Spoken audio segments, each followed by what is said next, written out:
Salut les copains, on se retrouve ce soir pour un débrief du match de l'Olympique de Marseille. Les Phocéens recevaient l'Olympiakos ce soir au Vélodrome. C'était une véritable finale pour l'OM.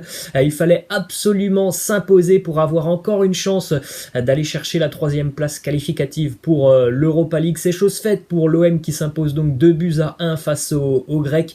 Bon, après le petit bémol, c'est que l'OM n'a pas son destin en main parce que au niveau du goal average, les Grecs sont toujours devant l'Olympique de Marseille, donc Marseille devra réaliser un véritable exploit la semaine prochaine du côté de Manchester pour espérer se qualifier. Dans le même temps, l'Olympiakos sera à domicile au Pirée face à Porto, donc évidemment c'est quand même plutôt mal engagé pour voir l'OM en Europa League, mais bon, sait-on jamais, pourquoi pas un exploit de l'OM la semaine prochaine du côté de Manchester, même si ça semble très compliqué à imaginer. En tout cas, ce que l'on va retenir de cette soirée de l'Olympique de Marseille, c'est quand même la victoire après cette terrible série de l'OM de 13 défaites consécutives en Champions League. Ce soir, on a vu quand même un léger mieux du côté de l'OM. Alors ceux qui ont vu le match, je pense que voilà, tout le monde a vu que c'était pas très très beau ce match entre Marseille et une triste équipe de l'Olympiakos, mais je pense que les supporters phocéens sont quand même heureux d'enfin voir l'OM s'imposer en Champions League. Alors après, voilà, dans le jeu, c'est vraiment très moyen, c'est pas terrible, c'est pas joli ce que l'on voit de l'Olympique de Marseille, en tout cas en Champions League.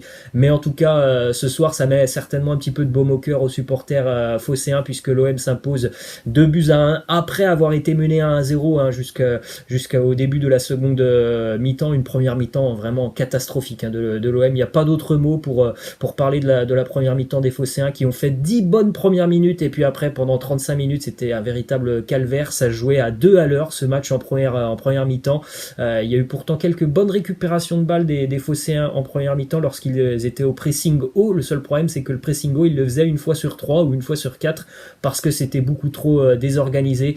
Alors après, évidemment, heureusement que l'OM obtient 2 pénaltys ce soir, parce que Marseille s'impose sur 2 pénaltys de Dimitri Payet, parce que sincèrement, je ne pense pas que Marseille aurait marqué dans le jeu. Il n'y a aucune occasion dans le jeu pour l'OM ce soir, donc heureusement il y a ces 2 pénaltys pour les phocéens, et donc cette victoire qui quand même, je pense, fait beaucoup de bien au groupe marseillais qui a souffert depuis quelques semaines. Au moins tu vas sortir la tête haute de la Ligue des Champions et peut-être avec un petit peu de chance te retrouver en Europa League. On jette un coup d'œil à la compo d'équipe de l'Olympique de Marseille. Il n'y avait absolument aucun changement par rapport à l'équipe qui a battu Nantes le week-end dernier en Ligue 1. On retrouvait l'OM donc dans un 4-3-3 avec évidemment Steve Mandanda, Kaleta Tchar et Alvaro en défense centrale, Amavi, Sakai au niveau des latéraux, 3 milieux de terrain comme d'habitude, Camara, Rongier et Michael Cuisance un petit peu plus haut, et puis le trio d'attaquants, à savoir Dimitri Payet, Flotovin côté droit et Dario Benedetto numéro 9. On va évidemment noter les joueurs de l'Olympique de Marseille. On va démarrer avec le gardien Steve Mandanda qui n'a rien à faire ce soir. L'Olympiakos a été quand même vraiment très très inoffensif, et pourtant en étant très inoffensif, ils ont quand même réussi à marquer un but. Le but est quand même assez joli, donc Steve Mandanda il peut pas faire grand chose sur le but. C'est un match assez satisfaisant de la part de Mandanda, qui n'a pas grand chose à faire. Au niveau de la charnière centrale de l'Olympique de Marseille, on avait donc Kaleta Tchar et Alvaro Gonzalez. Les deux joueurs auront la note de 6. Pour moi, difficile de voir un joueur au-dessus de l'autre, franchement, sur ce match. Très peu de fois quand même mis en danger par les Grecs. J'ai plutôt apprécié quand même Kaleta Tchar par rapport à Alvaro, parce qu'il a essayé quelques fois de relancer un petit peu dans le dos des défenseurs grecs, parce que voilà, Marseille jouait tellement à 2 à l'heure que parfois c'était peut-être l'opportunité de relancer des ballons un petit peu plus dans le dos des Grecs, et c'est plutôt Kaleta Tchar qui l'a fait par rapport à Alvaro. Donc voilà, un match solide. Il n'y a pas grand chose d'autre à dire sur les deux défenseurs centraux. En revanche, au niveau des latéraux de l'Olympique de Marseille, franchement c'était assez décevant ce soir. Jordan Amavi, moi je lui donne la note de 5,5, voire 5,5, parce qu'il a fait le travail défensif, ça c'est sûr, il n'a pas eu beaucoup de soucis aujourd'hui. En revanche, offensivement, rien du tout. Il a même pas centré une fois, il apportait rien du tout sur son côté. Heureusement qu'en Ligue 1 quand même il apportait un petit peu plus sur le côté, parce que ce soir vraiment aucun apport offensif, et c'est encore pire de l'autre côté pour Hiroki Sakai, qui lui, en plus de ne rien apporter offensivement, défensivement il a souvent été en difficulté en première période. Ça passait beaucoup du côté d'Hiroki Sakai. C'est un joueur en plus de ça que l'on voit qui franchement, techniquement, il est pas à l'aise. Hiroki Sakai, il n'a encore une fois, je pense, fait aucun centre ce soir, donc c'est quand même difficile, hein. Les deux latéraux de l'OM qui ne se projettent pas du tout offensivement, c'est sûr que c'est compliqué pour aller créer des surnombres sur le côté. Au niveau des milieux de terrain de l'Olympique de Marseille, on retrouvait donc au poste de numéro 6 la doublette Camara-Rongier. Camara, il a récupéré pas mal de ballons ce soir. En revanche, bon, faudra quand même qu'il, je trouve, hein, s'améliore un petit peu plus dans ses relances. Il prend pas assez de risques, je trouve, dans ses relances, que c'est beaucoup trop propre. En ce qui concerne Valentin Rongier, lui, je lui donne la note de 5 à Valentin Rongier parce que je trouve vraiment qu'il n'a pas assez d'influence dans le jeu de l'Olympique de Marseille et que voilà, il court beaucoup, et c'est sûr qu'il court beaucoup, il a vraiment un bon cardio, Valentin Rongier, mais il court beaucoup dans le vide. C'est l'impression que ça me laisse, hein, de ce match de Valentin Rongier.